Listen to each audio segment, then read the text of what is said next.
দীর্ঘদিন অসুস্থ থাকার পর আপনাদের সামনে কথা বলতে পারার জন্য আল্লাহর কাছে শুকরিয়া আদায় করছি। আমার কারাবন্দী অবস্থায় আপনারা আমার কারামুক্তি ও রোগ মুক্তির জন্য সংগ্রাম করেছেন, দোয়া করেছেন। সেজন্য আমি আপনাদের সকলকে ধন্যবাদ জানাচ্ছি। দীর্ঘ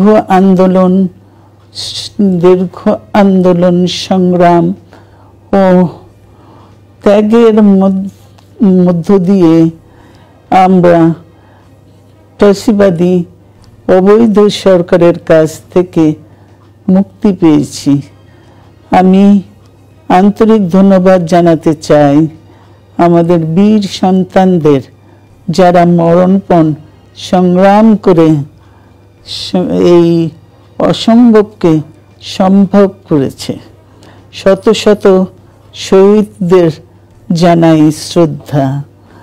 এই বিজয় আমাদের নতুন সম্ভাবনা নিয়ে এসেছে। দীর্ঘদিনের নজিরবিহীন দুর্নীতি,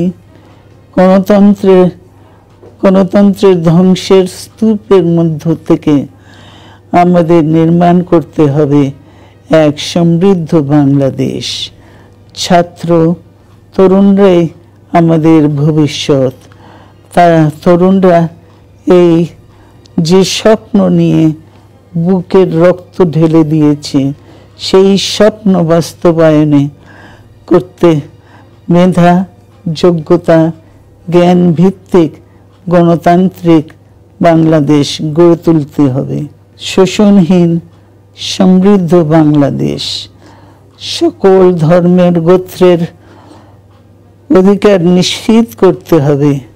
শান্তি, প্রগতি আর সাম্যের ভিত্তিতে আধুনিক বাংলাদেশ নির্মাণে আসুন আমরা তরুণদের হাত শক্তিশালী করি।